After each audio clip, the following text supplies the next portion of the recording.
Back at Seattle-Tacoma Airport for another flight with Alaska on down to Fort Lauderdale. A few weeks ago, Alaska brought back meal service to these flights, so I'm excited to get up in the air here in a few minutes in the 737 and see what their new first-class hot meal service is like and bring you along.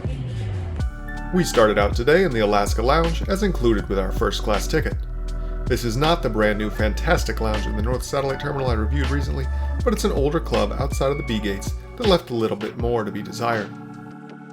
This is a 2-level lounge, and both areas feature the same small food selection and a Starbucks coffee machine. What was on display for breakfast was much more limited than what I experienced for dinner at the flagship location. Upstairs you could also find a bar and Alaska's famous pancake printing machine, which I have to say managed to produce an interesting resemblance of a pancake. Views of the waiting aircraft and the kind staff inside were the stars of this busy lounge. Then we emerged into an even busier terminal and made our way down to the gate for boarding on today's aircraft, also wearing Alaska's older livery with a decorative Hawaiian lei pattern on the tail. It's now time to get on board today's 737-800 to Fort Lauderdale, Florida. Alaska flies 61 of these aircraft, second most in fleet count to their 79 737-900 ERs. While the larger 900s have 4 rows, this 800 has just 12 seats and 3 rows of first class. These are Alaska's classic recliners, as opposed to their newer seat in their A321 and their 737 MAX. I still find them to be quite comfortable. At our seats were sanitizing wipes and a new offering of boxed water. Same first class seat with Alaska as normal. Tray table on the armrest. Plugs.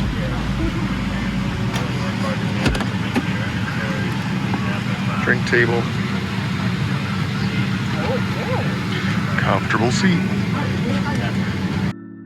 Just outside of my window was the eye-catching More to Love livery A321 celebrating Alaska's merger with Virgin America. Back inside the cabin, this aircraft still features Alaska's signature carpeted bulkhead, which is sadly being retired with their cabin refurbishments.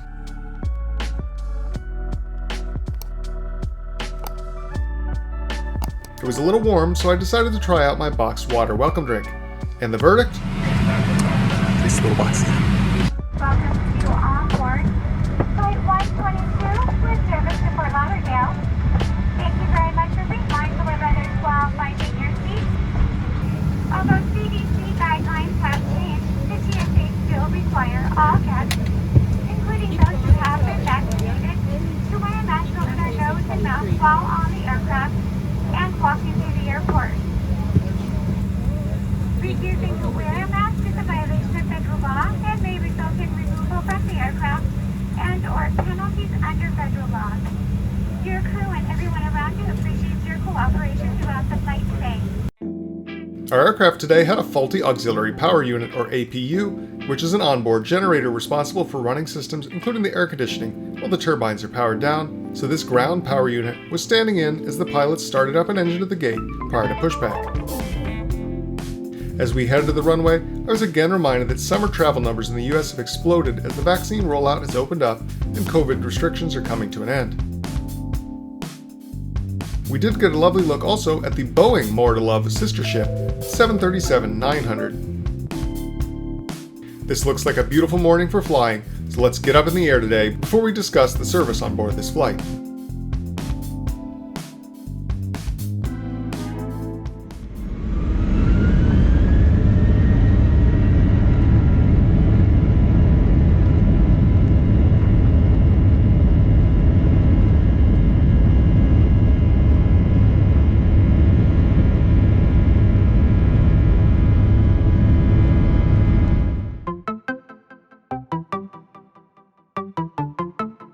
My right side window seat on this southern departure with an eastward turn on climb-out afforded me a spectacular view of Mount Rainier. My first year living in Washington State has afforded me many great views of Mount Rainier, flying in and out of Seattle. But today, the mountain appeared to be floating in the air above a transparent veneer of low-lying clouds. Not only that, The visibility was so clear I could make out Mount St. Helens to the southwest and Mount Adams to the southeast. A short while later, even Mount Hood down in Oregon was faintly visible on the horizon. A look at the evergreen carpeted Cascades mountain range below shows off the size of Mount Rainier. At 14,411 feet, this peak towers above the landscape as Washington's tallest mountain. The nearby remnants of Mount St. Helens, once almost 10,000 feet in its own right, remind us that these peaks are part of the Pacific Ring of Fire, as Rainier is an active volcano. Enough geography though, let's get back to today's flight, specifically where altitude has allowed me to connect to Alaska's streaming in-flight entertainment. Alaska is among the new rank of airlines allowing free text-only messaging for the duration of their flights, which I gladly selected in lieu of paid internet. Alaska thankfully also provides a passable in-flight tracker map. I looked up from my phone as we get ready to pass over the Columbia River and the vastly different eastern Washington landscape. I will say, what these seats lack in features, they make up for in space and comfort. So I got a hot coffee and settled in to view today's entertainment options. Alaska offers the typical movie and TV selections, however I was amused that even their web-based experience stops functioning when cabin announcements are being made. So I settled in on Alaska's own Taking Flight podcast, which was a fascinating listen as I watched the countryside pass by.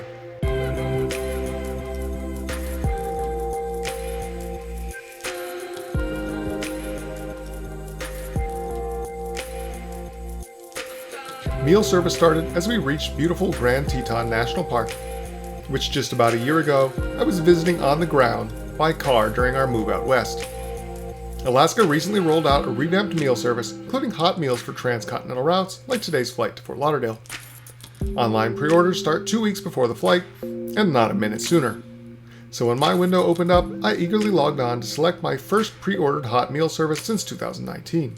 Today's options included a cheddar cheese omelet with tricolor potatoes and turkey bacon, the always available cold fruit and cheese plate, and a pulled pork breakfast bowl. Feeling cavalier, I went with the latter. And with no further ado, the meal has arrived. Here it is accompanied by a warm bread roll, another endangered aspect of in-flight service during COVID-19. The main course was accompanied by fresh fruit and yogurt, and it's all served on real china with metal cutlery. I'd say this is a pretty solid airline meal, especially for breakfast service. Kudos to Alaska for bringing back hot meals. Here's the cold meal box you would receive on the same length flight currently with American Airlines. Here you get a soggy salad, packaged sandwich, and potato salad. And even that is an upgrade from American's most reduced service levels, seen during 2020. Given that Alaska and American are both now partnered in the One World Alliance, it'll be interesting to see how long American can hold out without bringing back hot meals on these long flights. So just a few weeks ago, Alaska kind of announced silently that they were bringing back hot meals to first class on their flights. So I had a choice today of egg omelet or this pork bowl. Let's see what we get. Really fresh looking.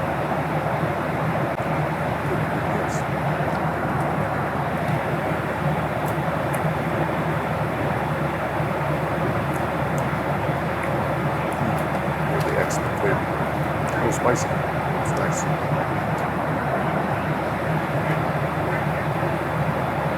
Real cutlery. Still disposable cups. Bread's warmed up. Fresh fruit. Yogurt.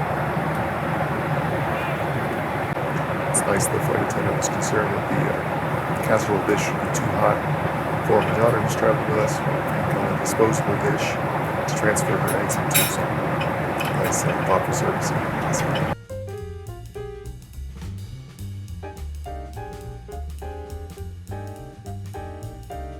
I made short work of today's meal, and having sampled my daughter's omelet, I'm confident I made the right choice as well.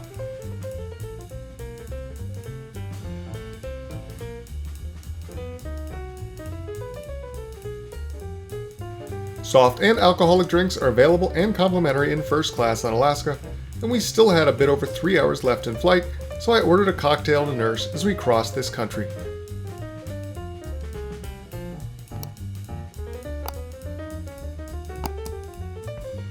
which was then accompanied by a generous look at the snack basket.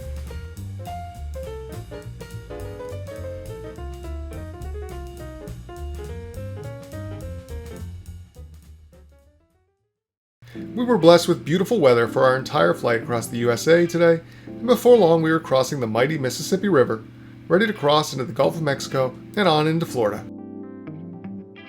We were greeted into Florida with a summer afternoon of signature thunderstorms, which required us to divert all the way down below Miami over the Everglades National Park before returning north to land today in Fort Lauderdale. I'll give you my closing thoughts today in the air, and then you can see the rest of this landing. Sitting up here at 35,000 feet, about an hour to go until landing.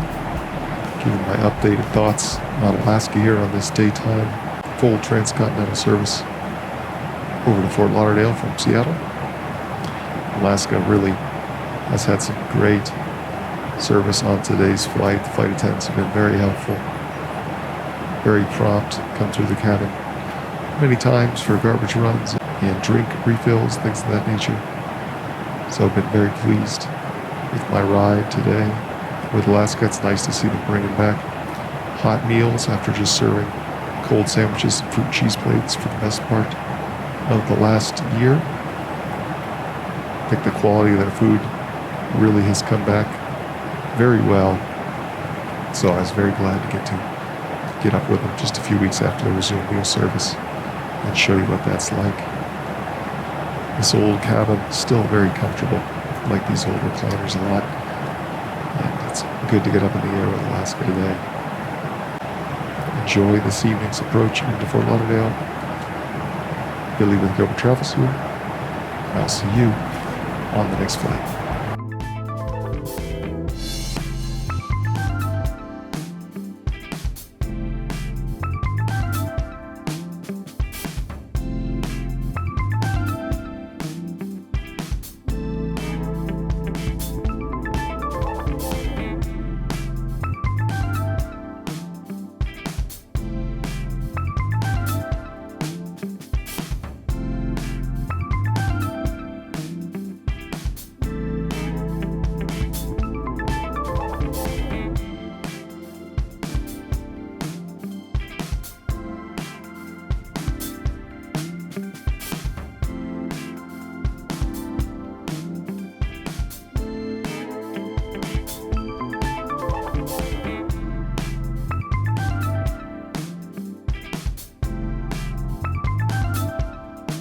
Please remember to like, comment, and if you haven't already, please do subscribe and hit that notification bell so you can be made aware first when more content is available.